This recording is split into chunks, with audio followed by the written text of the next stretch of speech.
ଶିମୁଳିଆ ଖଇରାବାସୀ ଆମକୁ ଆଗକୁ ନେଇ ଯାଇଛନ୍ତି ଏବଂ ବହୁ ଭୋଟ୍ରେ ଆମକୁ ଜିତେଇବେ ବୋଲିକି ମୁଁ ଆଶା କରୁଛି। ଏବଂ ଶିମୁଳିଆ ଖଇରା ନିର୍ବାଚନ ମଣ୍ଡଳୀର କଂଗ୍ରେସ ପ୍ରାର୍ଥୀ ହିମାଂଶୁ ଶେଖର ବେହେରା ଯିଏକି ରାଜନୀତିକୁ ଆସିବା ପୂର୍ବରୁ ଜନସେବାରେ ଲାଗିଥାନ୍ତି, ଅସହାୟଙ୍କ ପାଖରେ ପହଞ୍ଚି ତାଙ୍କୁ ସହଯୋଗର ହାତ ବଢ଼ାଇଥାନ୍ତି। ଏବେ ବର୍ତ୍ତମାନ ସେ କଂଗ୍ରେସ ଦଳର ବିଧାୟକ ପ୍ରାର୍ଥୀ ହୋଇଛନ୍ତି, ଆମ ପାଖରେ ଅଛନ୍ତି, ତାଙ୍କଠୁ ଆମେ ଅଧିକ ଆଲୋଚନା କରିବା। ପ୍ରଥମେ ଆପଣଙ୍କୁ ମୁଁ ଅଭିନନ୍ଦନ ଜଣାଇବି। ଏ ଆସିଲାଣି ନିର୍ବାଚନ, କ'ଣ ଆଭିମୁଖ୍ୟ ରହିଛି? ଆଭିମୁଖ୍ୟ ରହିଛି ଯେ ଶିମୁଳିଆ ଖଇରାକୁ ଯେଉଁ ଅବହେଳିତ ଅବସ୍ଥାରେ ସେ ରଖିଛନ୍ତି, ଯେଉଁ ପ୍ରକାର ସିଚୁଏସନ୍ରେ ରଖିଛନ୍ତି, ସ୍ୱାଧୀନତାର 77 ବର୍ଷ ପରେ ଦୁଇଟି ପରିବାର ସେମାନଙ୍କର ରାଜନୈତିକ ଆଭିମୁଖ୍ୟ ରଖିକି ନିଜସ୍ୱ ଡେଭଲପମେଣ୍ଟ ଚିନ୍ତା କଲେ, କିନ୍ତୁ ଶିମୁଳିଆ ଖଇରାର ଡେଭଲପମେଣ୍ଟ କଥା କେବେ ଚିନ୍ତା କଲେନି, ଯେଉଁଟାକି ସେଇଟା ମୁଖ୍ୟ ମୁଦ୍ଦା ହେବ ଆଜିକାଲି ଆମର ଦୁଇଟା ବ୍ଲକର ଡେଭଲପମେଣ୍ଟ, ଯେଉଁ ଡେଭଲପମେଣ୍ଟକୁ ନେଇକି ଆମେ ଆଗକୁ ବଢ଼ିବୁ। ଧରି ଆପଣ ରାଜନୀତିରେ ନଥିଲେ, ପୁଣି କାହିଁକି ରାଜନୀତିକୁ ଆସିଲେ? ନା, ମୁଁ ରାଜନୀତିରେ ନଥିଲି ନୁହେଁ, ରାଜନୀତି ସହିତ ଥିଲି।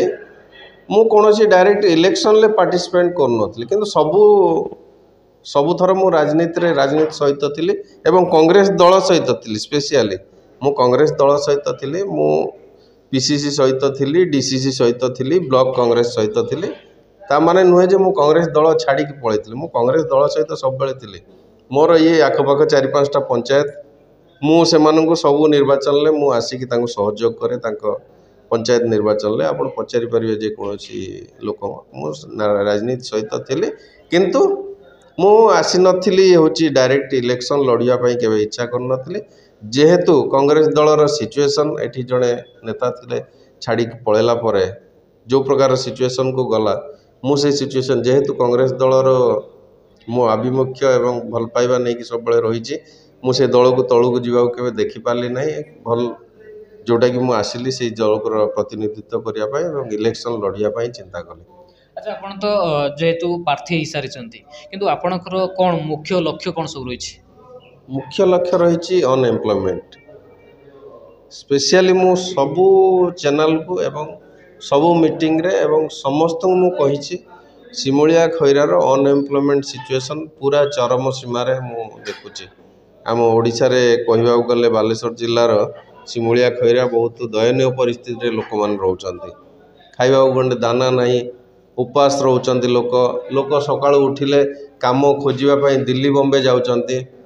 ସେ ଜିନିଷ ଆଜିକା ଡେଟ୍ରେ 70 ବର୍ଷ ପରେ କୌଣସି ରାଜନୈତିକ ଦଳ ଦୃଷ୍ଟିଗୋଚରକୁ ନେଉନାହାନ୍ତି। ଯେଉଁଟାକି ବିଜେପି ବିଜେଡ଼ି ମିଶିକି ଥିଲେ, ଯେତେବେଳେ ସରକାରରେ ଥିଲେ ସେମାନେ ବି ଦେଖିନଥିଲେ, ଯେତେବେଳେ ଅଲଗା ହେଲେ ବି ଦେଖିନାହାନ୍ତି। ଏବେ ତ ସେମାନେ ଛାଡ଼ନ୍ତୁ, ସେମାନେ ତ ମିଶିକି ଅଛନ୍ତି, ଛାଡ଼ନ୍ତୁ, ସେମାନେ କ'ଣ ଦେଖିବେ। ନରେନ୍ଦ୍ର ମୋଦି ତ କହିଥିଲେ 2 କୋଟି ଲୋକଙ୍କୁ ଚାକିରି ଦେବେ। 2 କୋଟି ତ ଛାଡ଼, ଏ ତ ଆମ ଓଡ଼ିଶା ସରକାର କହିଥିଲେ 2 ଲକ୍ଷ ଲୋକଙ୍କୁ ଚାକିରି ଦେବେ। କାହିଁ ସେ ଚାକିରି କାହିଁ? ଆମ ଖଇରା ଶିମୁଳିଆରୁ କେତେ ଜଣ ଲୋକଙ୍କୁ ଚାକିରି ଦେଇଛନ୍ତି ଆପଣ? ଏଇ ଚଳିତ ନିର୍ବାଚନରେ କିଏ ହେବ ଆପଣଙ୍କର ପ୍ରତିଦ୍ୱନ୍ଦ୍ୱୀ? ସେଇଟା ସେମାନେ ଚିନ୍ତା କରିବେ। ମୁଁ କାହାକୁ ସେମାନଙ୍କୁ ପ୍ରତିଦ୍ୱନ୍ଦ୍ୱୀ ହିସାବରେ ନେଉନି, ଯେହେତୁ ଜନସାଧାରଣ ଅଲରେଡ଼ି ମାଇଣ୍ଡ ମେକଅପ୍ କରିସାରିଲେଣି। ଏଥର ସେ ପରିବାରବାଦ ଏବଂ ଭ୍ରଷ୍ଟାଚାରୀ ଅହଙ୍କାରୀ ସରକାରକୁ ଚେଞ୍ଜ କରିବେ। ସେଇଟା ସେମାନେ ବର୍ତ୍ତମାନ ସେ 2ଟି ଦଳ ଚିନ୍ତା କରିବେ କିଏ ଆମ ସହିତ ପ୍ରତିଯୋଗିତାରେ ସେକେଣ୍ଡ ଥାର୍ଡ଼ ରହିବ।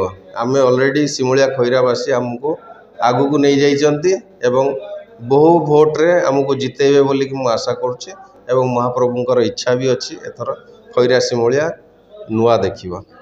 2ଟା ପରିବାର କଥା, ଆପଣ ଯେତେବେଳେ ରାଜନୀତି ଜଣେ ଛାଡ଼ିଲେ, ଏଠି 2.5 ଲକ୍ଷ ଭୋଟର, 2.5 ଲକ୍ଷ ଭୋଟର କ'ଣ ଜଣେ କ'ଣ ନାହାନ୍ତି ଯେ ଯୋଗ୍ୟ ଗୋଟେ ନେକ୍ସଟ ଦାବିଦାର ହେବା ପାଇଁ? ଆଉ ଜଣେ ବେଶୀ କ'ଣ ଆଉ କେହି ନାହାନ୍ତି ତାଙ୍କର ଦାବିଦାର ହେବା ପାଇଁ? ସେମାନେ 2-3ଟା ପିଲାଙ୍କୁ ନେଇକି ବୁଲାଉଛନ୍ତି ଯେଉଁଟାକି ନେକ୍ସଟ ଦାବିଦାର ହେବା ପାଇଁ। ଆମର ଏଠି ଲୋକ ଅଛନ୍ତି, ସମସ୍ତେ କ୍ୱାଲିଫାଏଡ଼, ସମସ୍ତଙ୍କ ପାଖରେ ଅଛି, ଏବିଲିଟି ଅଛି ରାଜନୀତି କରିବା ପାଇଁ। ଯାହା ମୁଁ କଂଗ୍ରେସ ଦଳକୁ ଧନ୍ୟବାଦ ଦେବି ଯେ ମୋତେ ଗୋଟେ ସାଧାରଣ କର୍ମୀରୁ ବିଧାୟକ ପ୍ରାର୍ଥୀ କରିଥିବା ଯୋଗୁଁ ମୁଁ ଅଶେଷ ଧନ୍ୟବାଦ ଦେବି ଆମର ଶରଦ ପଟ୍ଟନାୟକ ମହୋଦୟଙ୍କୁ, ରାହୁଲ ଗାନ୍ଧୀଜୀଙ୍କୁ, ମଲ୍ଲିକାର୍ଜୁନ ଖଡ଼ଗେଙ୍କୁ ଏବଂ ମୋର ରାଜନୈତିକ ଗୁରୁ ଯିଏକି ଅନ୍ତ ଭାଇଙ୍କୁ।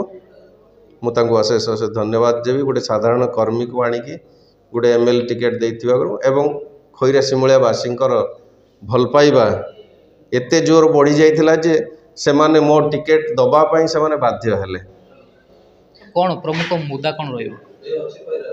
प्रमुख मुद्दा रहिबो होची unemployment, health system, education system, agriculture system रे आपण देखंतु मु आंबहता केनाल कथा कहूतले 25 वर्ष हेलानी जदि हाथ रे खोली थांदे जदि कोदाळ नै कि से भी बालेश्वर पहुंचे दै थांदे।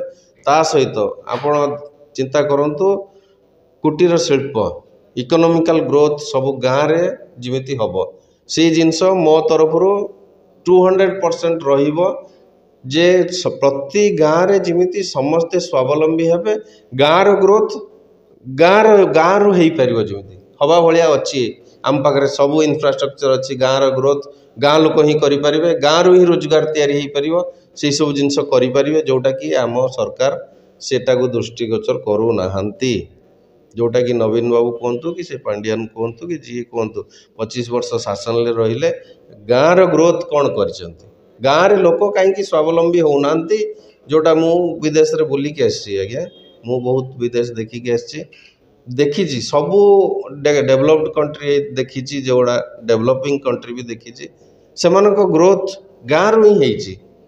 जो जिनस एमाने आज पर्यंत चिंता करना जे गाँव को किमिति डेवलप करवा। मोर मुख्य मुद्दा रहिबो सब जेते गाँव अछि सिमुलिया कोइरा गाँव रोजगार गाँव रे रही कि गाँव लोक ही करेंगे, अन्य मानक भी रोजगार दब गाँव। आपण तो शुणुले जी कि सिमुला खैरा निर्वाचन मंडली कांग्रेस प्रार्थी हिमांशु शेखर बेहरा जितवा पर प्राधान्य देवे जो अनएम्प्लॉय माने अछंती तांको केमिति रोजगार देवे एवं ता सहित स्वास्थ्य एवं कृषि उपरे प्राधान्य देवे बोली जहाँ हमको सूचना दउतले। Baleshwar Umakant, News 18 local.